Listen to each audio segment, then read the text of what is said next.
Que sont-ils devenus avec Prince Diallo? Chers téléspectateurs, merci de nous suivre sur Espace TV, cette chaîne hors compétition. C'est parti pour de nouvelles aventures avec Que sont-ils devenus, qui vous parviennent toutes les vacances du groupe Adafo Média. Et pendant ces vacances, on va encore bourlinguer, partir à la rencontre de certaines célébrités qui se sont illustrées dans leur domaine, notamment des sportifs, des politiques, des journalistes, entre autres des avocats, pourquoi pas.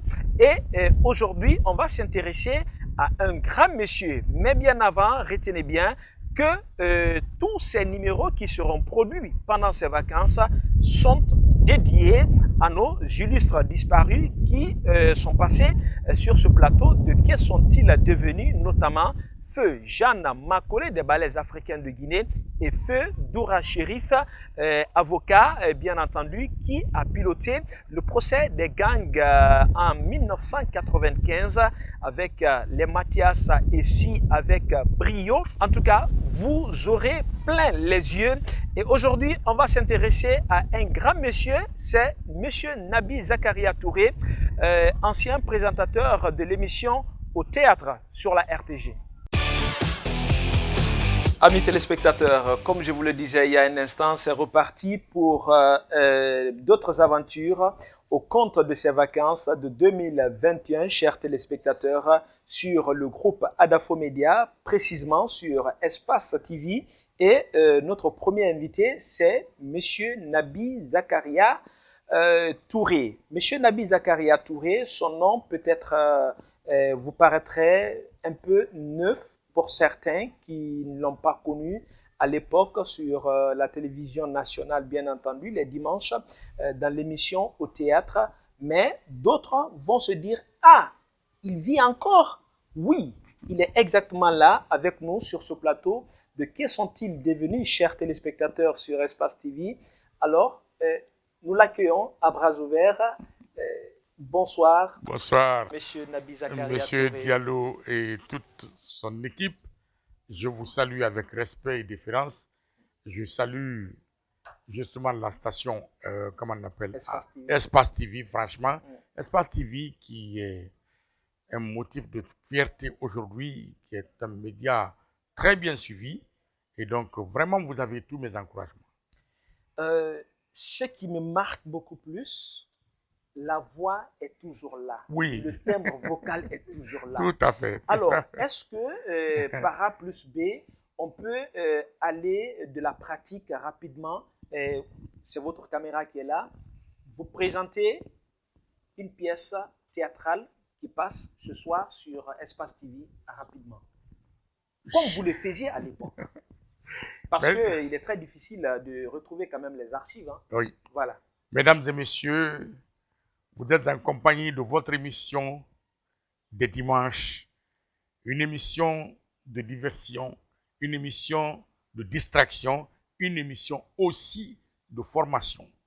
Nous aimons informer, nous aimons former, nous aimons distraire, mais avec pour objectif premier, changer positivement la société. Vous avez ce soir avec nous, dans notre escarcelle, une pièce que vous allez suivre avec sûrement de la passion. Parce que nous aimons visiter l'histoire du pays. Visiter l'histoire, donner à la postérité ce que le pays a été. Pour ne pas que les repères soient perdus. Voici votre numéro du jour, Chaka Amazulu. On peut applaudir la partie, s'il vous plaît, chers téléspectateurs. Vous applaudissez avec nous. Franchement, c'était des moments très, très pathétiques. En tout cas, des périodes qui ont marqué toute cette nouvelle génération qui pratique aujourd'hui ce métier. Oui. On était très impatients de vous retrouver sur la lucarne joyeuse de la télévision nationale, les dimanches soirs surtout. Oui. Vous apparaissez, c'était de la joie. En tout cas, pour nous jeunes qui rêvaient embrasser ce métier. C'est ça. Comment vous vous êtes retrouvés à la télévision? Avez-vous fait des études de journalisme ou c'était une passion depuis que vous étiez sur les bancs? Depuis 1967, du temps de la révolution guinéenne, lorsque, à l'époque, au mois d'août, le 2 août précisément, c'était la nuit de l'école guinéenne qui était fêtée. Mais alors là, en apothéose, c'est vrai, on faisait les premiers pas. J'ai fait les premiers pas à l'école, comme beaucoup d'autres, n'est-ce pas? Vous prépariez des séquences, des sketchs, des pièces de théâtre. Surtout le récital, la déclamation était faite là. Et là, ça allait. Et personnellement, de cette date, donc du collège à l'université. C'était quel collège? Bofa. Bofa, d'accord. Bofaville. Nous avons présenté, si fait que, bon, avant que Feu Fatou Haribo n'arrive pour donner une allure professionnelle à ce que nous faisions, eh bien, nous récitions beaucoup, nous jouions les pièces de théâtre.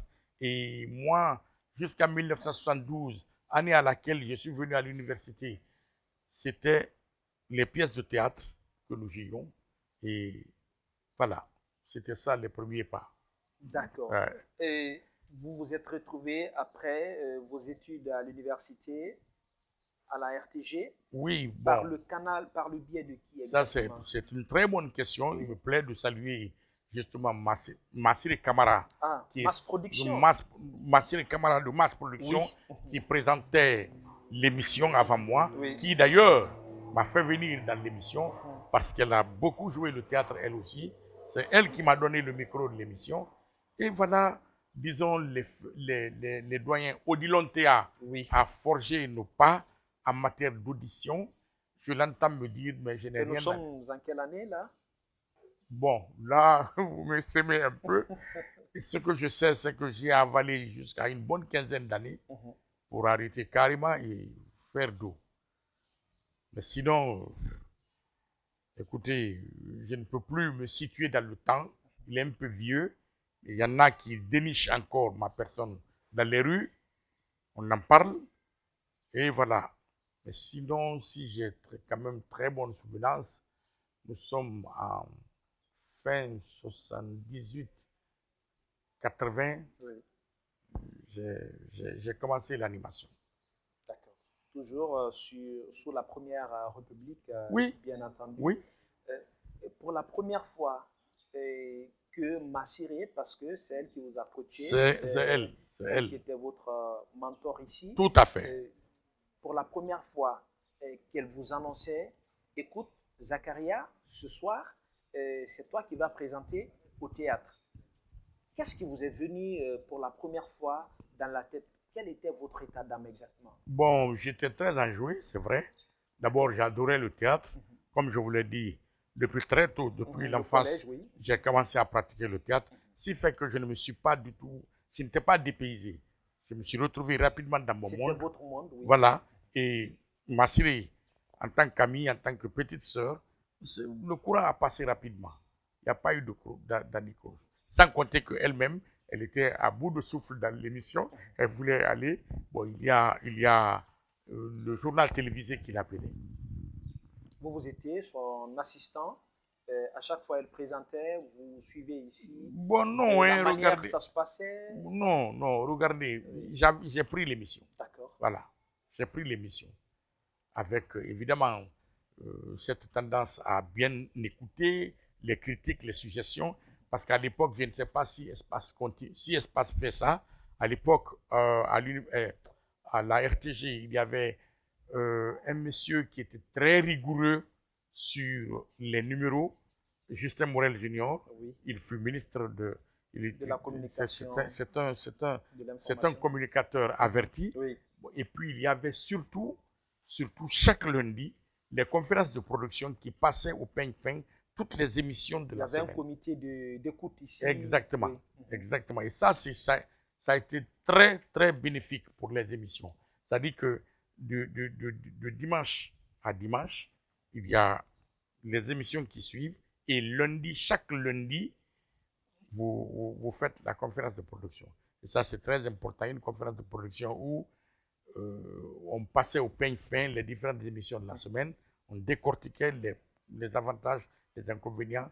Depuis les vêtements jusqu'à la teneur de ce qu'on dit, tout était passé au crible de l'analyse les lundis à la faveur des conférences de production. Une rédaction très rigoureuse. Oh là là, elle était... Il veillait surtout. J'aimais bien, je vous dis, Morel, il ne les manquait pas et vous n'osez pas manquer aussi les conférences de production. Ouais. D'accord. Nabi Zakaria Touré a présenté le premier numéro au théâtre. Au sortir, les appels téléphoniques, peut-être même si c'était pas trop comme ça, mais les gens qui vous ont rencontré après, les collaborateurs au niveau de la RTG, oui, les premiers mots, les premières félicitations, d'encouragement, ça venait de qui? Il y en a de tout le monde. Il y en avait. J'avais un monde assez épars.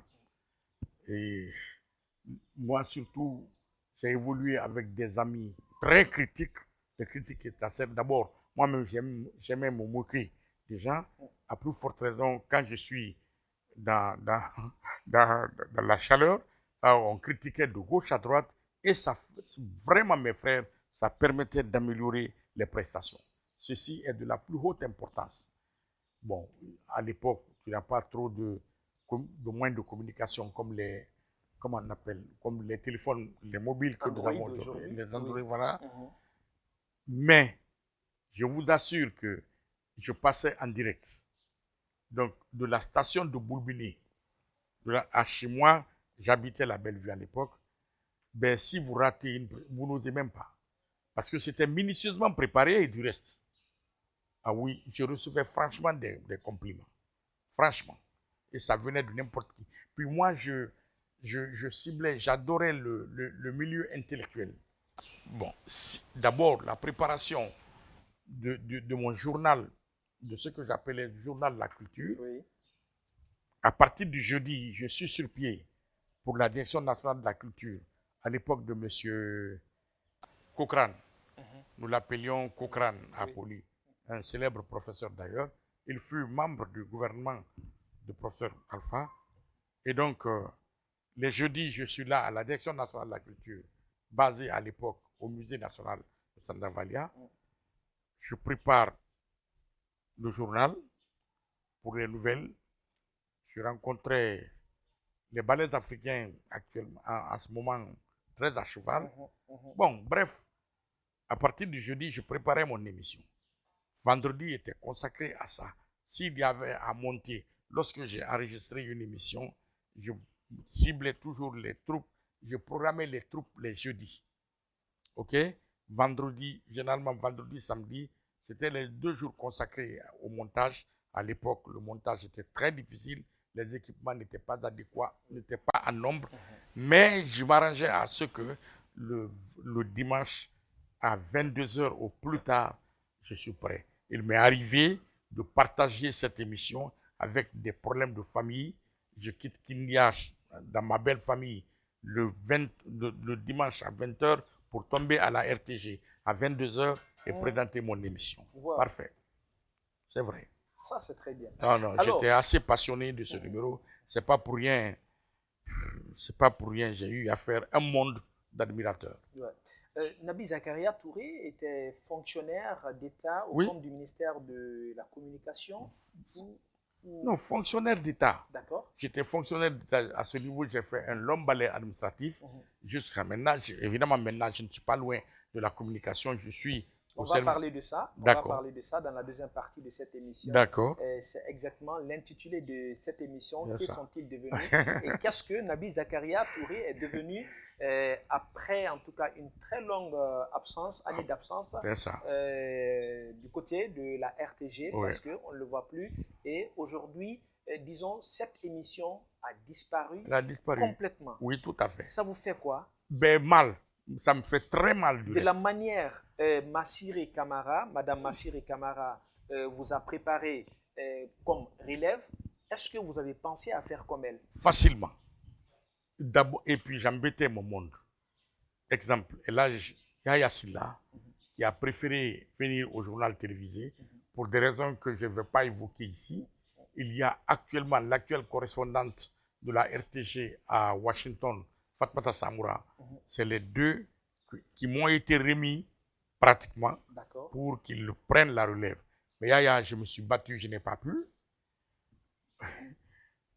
Et voilà, il est actuellement un éminent reporter dans le JT de la RTG. Et Fatoumata Samoura est basé à Washington. Et voilà, c'est deux figures de proue que je n'oublierai pas. Sinon, je me suis battu pour avoir la relève. Parce que moi, par exemple, nous sommes en période de vacances comme ça. Oui. Il y a des thèmes appropriés qu'il faut sortir. Parce que dans tous les cas, il faut pouvoir éduquer la masse par les numéros. Et croyez-moi, ça réussissait. Il y a des périodes, par exemple maintenant, toujours pendant ces vacances, il faut être en mesure de distraire et de dispenser des cours d'histoire par les numéros de théâtre que tu proposes aux gens. Donc, ce qui veut dire, au-delà d'annoncer, de présenter une émission qui s'appelait à l'époque au théâtre, Nabi Zakaria Touré enseignait, éduquait aussi. Absolument oui, parce qu'il n'y a qu'à prendre des numéros bien ciblés, des thèmes bien ciblés qui intéressent les jeunes gens pendant ces vacances et cumulativement qui les éduquent. C'est-à-dire, c'est ça aussi le théâtre. C'est fondamentalement ça le théâtre. Le théâtre pour un pays comme la Guinée, qui vit des turpitudes, par le théâtre, je vous assure, on peut résoudre beaucoup de problèmes. Beaucoup. Selon vous, aujourd'hui, c'est quoi le niveau de ce 7e art, comme on aime à l'appeler souvent? Le 7e art, c'est plutôt le cinéma. Il y a des sommités, il y a des compétences. Je ne peux pas le nier, mais en tout cas, moi, j'ai fait dos à la chose. C'est bien dommage. Je suis prêt à m'investir. Au cas où l'opportunité se présentait. Mais il y a une dominante qu'il ne faut pas cacher. C'est la dominante pécuniaire. Les gens sont plutôt tentés vers les finances que vers la performance professionnelle. Vous appelez quelqu'un pour rester à vos côtés, pour animer, que sont-ils devenus, les célébrités d'hier. L'intéressé va tendre la main à la personne. Qu'est-ce que je vais gagner? Voilà, ça c'est quelque chose qui a pratiquement tué cette génération en matière de performance. Ce qui fait que même les performants sont orientés vers la chose. Voilà. D'accord. Alors, vous avez présenté beaucoup de numéros à la RTG, beaucoup de numéros. Comme vous le disiez en off, c'est pas moins de 15 ans quand même. C'est pas moins de 15 ans. Passé à la RTG. Oui, c'est pas moins de 15 ans. C'est quel numéro qui vous a marqué le plus? Attention, ils sont nombreux. Toute cette période. Ils sont nombreux. Je vous ai parlé tout à l'heure de Chaka, je crois. Oui. Chaka, par exemple, je l'ai interprété personnellement quand j'étais étudiant. Il y a des numéros chocs. Par exemple, Entre Dieu et Satan. Ça, c'est une pièce que je diffusais comme réclamée. Entre Dieu et Satan nous est venu du Sénégal. C'est justement Justin Morel qui est venu à la faveur des échanges entre les stations de télévision, qui est venu avec ce numéro, un numéro extraordinaire. Ça traite des problèmes de polygamie, ça traite des problèmes d'homicide, un monsieur qui tue son père parce qu'il est polygame, une femme est venue supplanter sa mère, une vieille avec laquelle il a passé sa vie, mais qu'il ne voit plus. Il l'abandonne carrément et de surcroît, celle-là est malade, il se permet de la frapper. Alors le garçon, le fils de celui-là, vient à être interpellé par sa sœur, la fille donc de la vieille femme, et pire, cerise sur le gâteau, à quelques mètres de la maison, le vieux est en train de frapper une vieille malade. Quand le petit est venu, il n'a rien fait, il a pris un râteau, pelle, il l'a étranglé carrément. Entre Dieu et Satan, c'est le titre de ce numéro. Moi-même, ça me plaisait beaucoup comme numéro. Ensuite, il y a une autre pièce, malheureusement de la Côte d'Ivoire. Je dis bien malheureusement parce que c'était assez réussi, que les gens me réclamaient beaucoup. D'accord, peut-être que vous allez vous rappeler Je peux me de rappeler. ce numéro Je peux me rappeler. avant la fin de cette émission. Chers téléspectateurs, si vous venez de nous prendre en marche, retenez bien que c'est Que sont-ils devenus qui revient sur votre écran, sur Espace TV, la chaîne hors compétition. Vous nous suivez partout dans le monde. Merci de votre fidélité. Et aujourd'hui, avec ce premier numéro, nous avons choisi Monsieur Nabi Zakaria Touré qui présentait l'émission au théâtre sur la télévision nationale à l'époque. La voix encore est là facilement, vous pouvez très bien le reconnaître. Un monsieur que vous voyez à la télévision très bien soigné avec des phares clairs. En tout cas, c'est comme si c'était hier encore, chers téléspectateurs. Il est devant vous et c'est seulement Espace TV qui peut vous dépoussiérer, comme on aime à le dire, comme ça, des célébrités de ce genre. Alors, Monsieur Touré, je ne m'en doute vraiment pas que vous ayez des contacts avec d'autres personnes qui évoluaient dans le même milieu du côté hors de la Guinée, notamment la Côte d'Ivoire, le Burkina, le Mali, entre autres, d'où d'ailleurs ce qui apportait beaucoup plus de richesse à ce que vous faisiez à l'époque. Je me souviens, parce que quand vous sortiez, quand vous apparaissiez à la télé ici, je retiens ça encore, vous parlez, vous commentez ce qui va se passer. Après, à un moment donné, on dit « Ah, il fallait son nom ». Oui. Ouais. Ça, c'est très important, Monsieur Diallo, oui. Parce qu'il y avait un monde, le public est toujours celui qu'il est. Il y a des gens, le monde intellectuel, qui préféraient les longs commentaires avant le numéro du jour. Un résumé. Un résumé, voilà. Résumé, oui. Par contre, je me rappelle, quand je programmais Oumouni Gabouri de Bokeh, mais c'était tellement... Les gens étaient, ils étaient tellement contents, mais je prenais soin d'annoncer Oumouni Gabouri, par exemple ce dimanche, le dimanche en 8, j'ai dit attention, soyez au rendez-vous la prochaine fois parce que je serai du côté de Bokeh. Alors les gens sont tellement pressés qu'ils ne veulent pas suivre les commentaires. Par contre, il y a un nouveau monde, il y a un autre monde, le monde intellectuel. Le monde estudiantin qui préférait suivre les commentaires. Oui. Alors, vos contacts avec ceux de l'extérieur, vos confrères? Ça, c'est une bonne question parce qu'il m'est arrivé d'accompagner la troupe de Feu Ablé Fandié au Burkina à la faveur d'un festival qui a très réussi d'ailleurs, le festival du théâtre burkinabé que Magas connaît bien. Et nous y avons pris part ensemble. Et Feu Taïbou Diallo, qui est malheureusement décédé, une figure féminine de proue. Et donc, voilà, il y avait ce contact. Ensuite, je ne sais plus si les stations de télévision continuent dans cette lancée.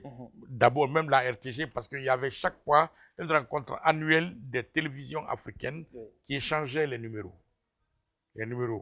Par exemple, le dernier directeur des programmes que j'ai connu, c'est mon ami El Oumar. Oui. Il partait. Le doyen El Oumar. Oui. Vous recensez les pièces de théâtre, les productions guinéennes. Il rencontrait ses collègues. Un échange de services. Exactement. Exactement. Je ne sais pas si c'est encore en vigueur.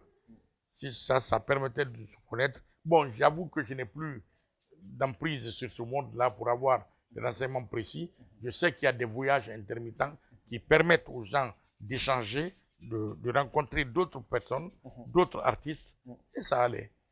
Ça vous dit de travailler pour une chaîne locale? Mais bien sûr, ça ne me dérange pas. D'accord. Par contre... voilà, le dé est lancé, chers auditeurs, chers téléspectateurs, j'allais dire. Et nous, on va marquer une pause pour vous faire suivre ces quelques témoignages que nous avons pu recueillir de certains citoyens, de certains professionnels du cinéma. À tout de suite, chers téléspectateurs.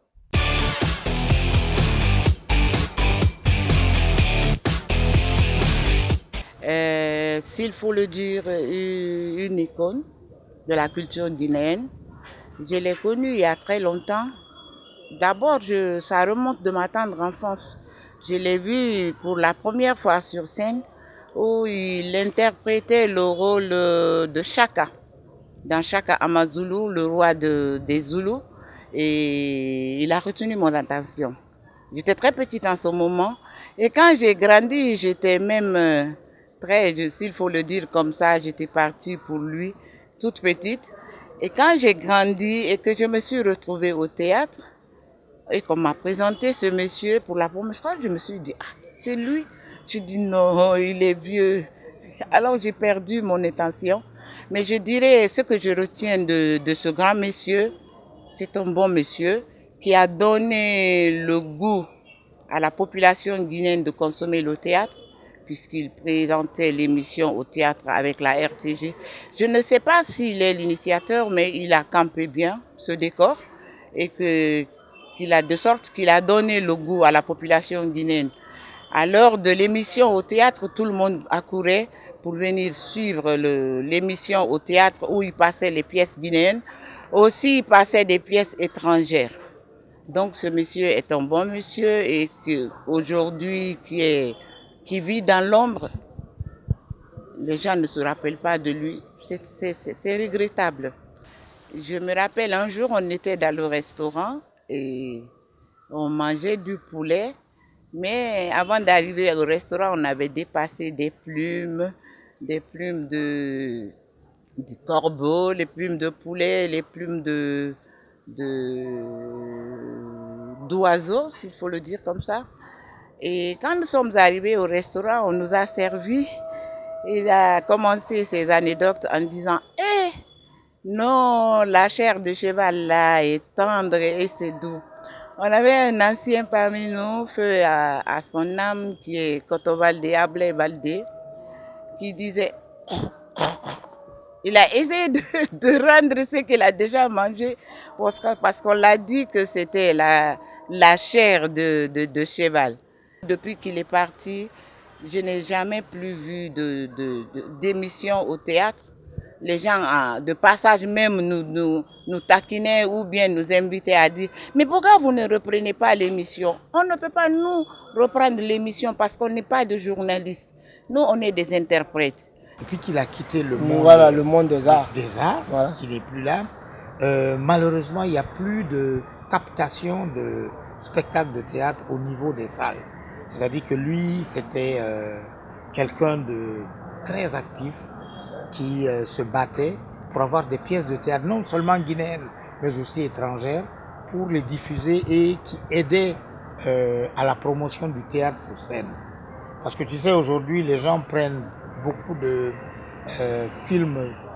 téléfilms, pour on te dit théâtre et on te montre des téléfilms, des Kabakoudou, des Vises. Ça, c'est pas du théâtre. C'est du téléfilm. Ce sont des téléfilms.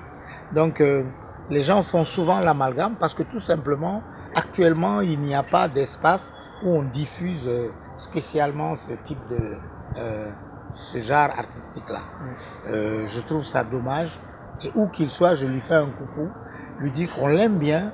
Un coucou, mon grand. On t'aime bien, je ne sais pas pourquoi tu es parti, tu nous as laissé comme ça là. Quand moi qui parle de lui aujourd'hui, ma vie très jeune, c'est comme ce doyen qui parle avec moi. En ce moment, il nous inspirait. Le métier des arts, c'est venu de tous ces messieurs-là. Ça crée un grand vide au niveau du monde des arts, surtout au monde du théâtre. Aujourd'hui, l'un des problèmes de ce secteur, pas le théâtre, le monde des arts, c'est qu'il y a quelqu'un qui est très bien, mais quand il s'en va, la suite des choses, c'est ce qui crée un sérieux problème. Et je pense que Zaka, il aurait pu laisser quelqu'un aussi pour continuer, parce qu'aujourd'hui, là, sur les petits écrans, on ne voit plus le théâtre en tant que théâtre. Et ça, c'est un vide vraiment. Et aujourd'hui, on ne peut pas relater ça aux enfants. Nous, on est là, on essaye. Nous sommes très fiers et très contents de ton passage du passage que tu as fait à la RTG. Et nous te souhaitons longue vie et beaucoup de bonheur. Je t'embrasse.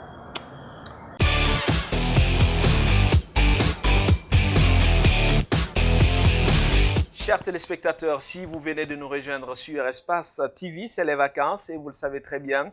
Que sont-ils devenus? C'est une émission estivale produite seulement pendant les vacances qui part à la recherche de certaines célébrités qui se sont illustrées dans leur domaine. Ça peut être des avocats, notamment vous nous avez suivis avec Feu Doura Chérif qui a tiré sa révérence à ce bas monde et qui a passé sur ce plateau de Que sont-ils devenus? Et c'était bien sûr l'année dernière, en fin d'année, exactement novembre-décembre, quelque chose comme ça. Et aussi, Maman Jeanne Macaulay des Ballets africains. Et toutes ces personnes sont parties. Vous les avez suivies sur Espace TV, bien entendu. Et nous continuons toujours à vous faire réapparaître ces célébrités qui vous ont marqué pendant votre jeunesse, qui vous ont marqué pendant plusieurs périodes. Et aujourd'hui, nous sommes avec Monsieur Nabi Zakaria Touré, qui n'est pas un nom neuf, en tout cas pour ceux qui sont nés dans les années 60, dans les années 70. Et pour preuve, il est là. Peut-être c'est le physique, il a pris du poids, c'est vrai, mais le timbre vocal, il le garde toujours. Et après, Monsieur Touré, Oui. ces témoignages, ces quelques témoignages qu'on a pu, en tout cas, arracher de ces personnes qui se souviennent encore de vous, qui vous ont côtoyé, notamment Tanti Magas. Vos sentiments? Bon, un sentiment de bonheur. Je suis plutôt heureux. J'en parlais avec un ami de la scène, Oui. un grand monsieur de la scène que je vous invite vraiment à rencontrer. C'est qui lui? Lui, c'est un célèbre magistrat aujourd'hui de la Cour suprême de surcroît.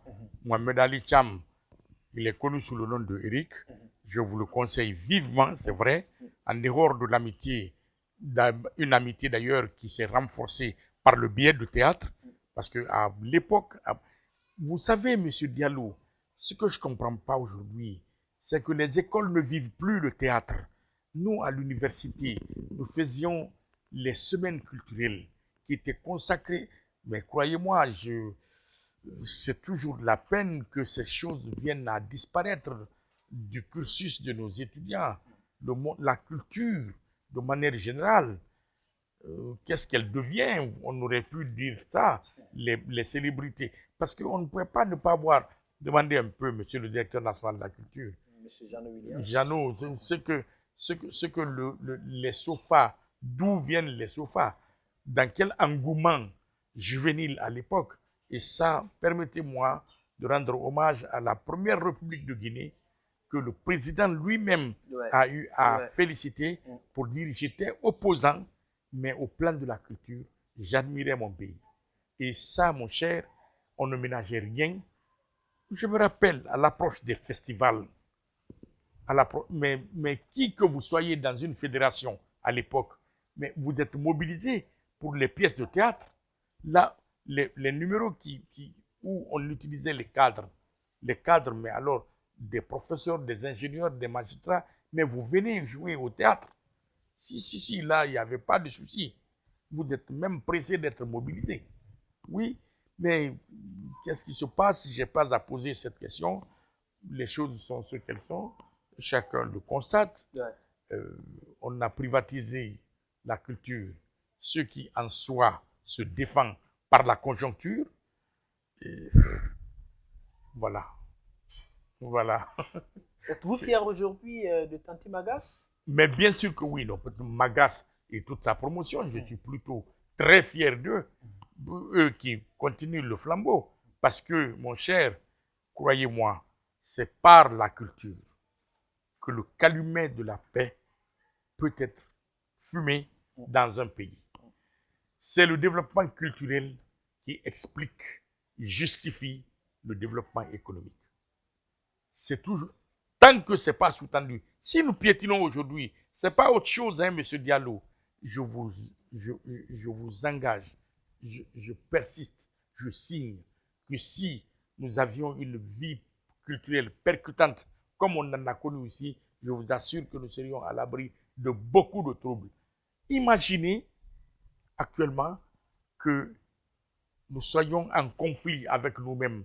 En conflit avec nous-mêmes parce que lorsque les gens veulent marcher au pays, lorsqu'ils veulent marcher, n'est-ce pas?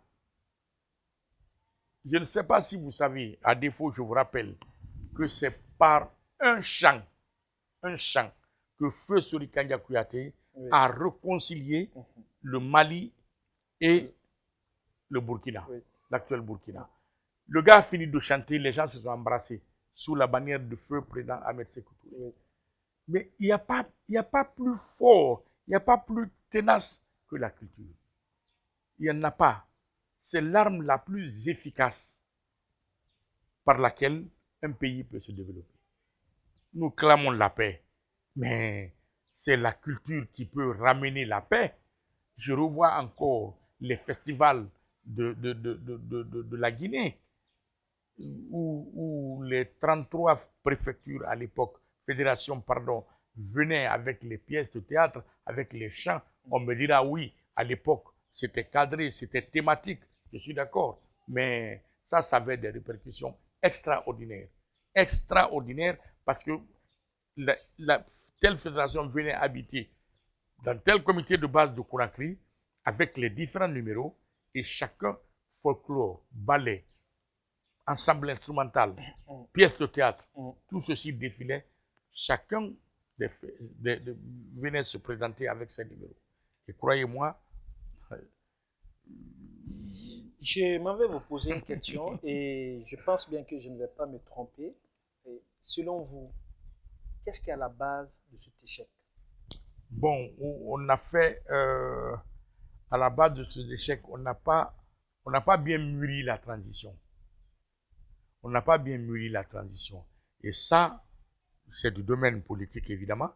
Mais dès que, croyez-moi, quand le PDG a cessé de gérer la Guinée par la grâce de Dieu, on a dit, et ça, la responsabilité est collégiale. On a dit, tout ce qui est fait là avant, c'est la merde. On a piétiné la...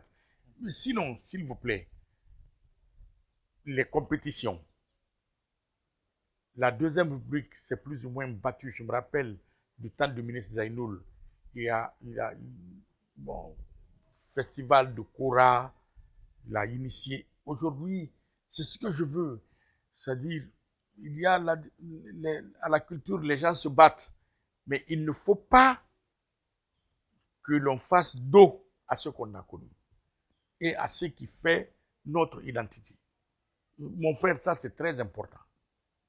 C'est très, très, très important. Pensez-vous qu'on peut revenir à la normale? Mais pourquoi pas? Il suffit d'instituer. Il suffit d'instituer, par exemple, les régions administratives vives. Il suffit de créer des structures de rencontres pour qu'on dise, bon, on veut, même s'il faut synthétiser, je m'explique. On dit, nous sommes en juillet, en août, on dit, bon, à partir d'octobre, avant la rentrée universitaire, avant la rentrée scolaire, telle fédération reçoit, on décentralise. Ça peut ne pas mourir. Les gens, on a encore nos virtuoses ici. On a encore nos virtuoses. Il s'agit de les faire connaître. Mais le démon argent est venu visiter tout le monde. Ouais. Et voilà. Voilà. Le nerf de la guerre. Le nerf de la guerre. C'est vrai maintenant. Évidemment, à l'époque, il y a une chose importante qu'il faut noter. Oui. C'est que l'engouement, l'investissement des gens, c'était plutôt une autre motivation, plutôt patriotique que pécuniaire. Oui. Ceci, je trouve ça fondamental. Alors, c'est l'argent qui a dominé. C'est pour ça que je parle de transition mal réussie. Ça n'a pas été bien pensé. La disparition brutale de feu Ahmed Sékou Touré a fait que on est passé d'un stade à un autre. Et voilà. Voilà, chers téléspectateurs, j'espère bien que vous êtes impatients de savoir qu'est-ce qui est devenu M. Nabi Zakaria Touré, notre premier invité au compte de ces vacances de 2021, chers téléspectateurs. Mais vous allez devoir encore patienter un tout petit peu parce que il y a d'autres questions qu'on va lui poser ici. Voilà, après avoir répondu à toutes ces questions, il va nous dire exactement qu'est-ce qu'il est devenu. Alors, tonton, oui. Voilà, là on est peut-être hors antenne. Aujourd'hui, il y a une floraison de médias, beaucoup de télé, beaucoup de radio.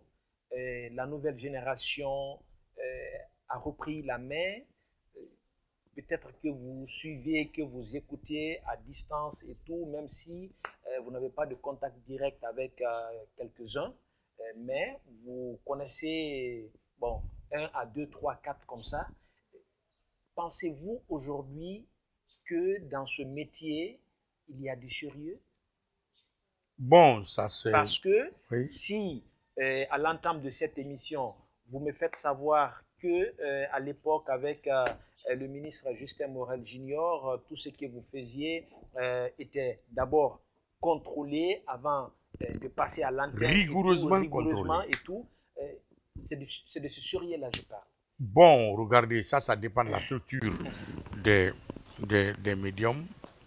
Je n'ai pas à pénétrer sur, même pas. Il y a même des stations que je n'ai... Bon, et puis, j'ai un sentiment d'éloignement, vraiment, du monde médiatique national. Franchement, vous êtes... n'êtes pas fier Bon, de ce que la jeunesse fait aujourd'hui? parce que cette jeunesse est beaucoup plus tentée vers l'argent. Ça, j'en suis malade. Les gens, au lieu de se battre pour la performance, c'est plutôt vers l'argent qu'ils sont préoccupés. Ça, je suis bien placé pour le savoir. Parce que j'ai fait la guerre à beaucoup d'entre eux. Il fut des moments à la RTG, moi, j'étais peiné d'avoir des gars qui ne sont pas battus, qui ne se battent pas pour la performance intellectuelle professionnelle, mais plutôt pour l'argent. Je ne veux pas rentrer dans les détails, c'est quelque chose qui est connu, mais ça a une implication fâcheuse. On est moins performant. Et là, il faut avoir le courage de le dire. Si on ne se remet pas en cause, je ne parle pas des techniciens qui manipulent les appareillages, mais le monde journalistique va en souffrir. Moi, je n'écoute presque jamais les stations de radio. Je vais me faire insulter peut-être, mais je n'écoute pas les stations de radio, nos stations. Je félicite le gouvernement de la nouvelle option de libéralisation des ondes, ce qui est une très bonne chose. Ça permet au peuple qui était anciennement cloîtré de se défouler, mais à côté, il faut veiller sur la performance. Et ça, c'est les patrons de radio, c'est les patrons de télévision. Une petite question, je voulais poser avant de partir avec les témoignages. Si vous êtes aujourd'hui invité par une chaîne de télévision, parce que vous êtes beaucoup plus télé que radio, est-ce que vous allez accepter la demande? Mais pourquoi pas? Je vais accepter. Je vais absolument accepter, mais avec des principes, vraiment. Écoutez, le journalisme obéit à un minimum de sérieux, disons, dans la présentation, dans les articulations. Le journaliste, il est synonyme de belles phrases, il est synonyme de bon français, il est synonyme de performance, vraiment. On est plutôt enclin, la radio continue de dominer, on est plutôt enclin à dire, j'ai appris ça à la radio. C'est la radio qui a diffusé. Il faudrait bien que ceux qui passent à la radio soient vraiment décantés. Absolument, en termes de verbiage. Et là, ça ne peut pas ne pas être travaillé. Si je suis patron d'une station de radio, mon cher ami,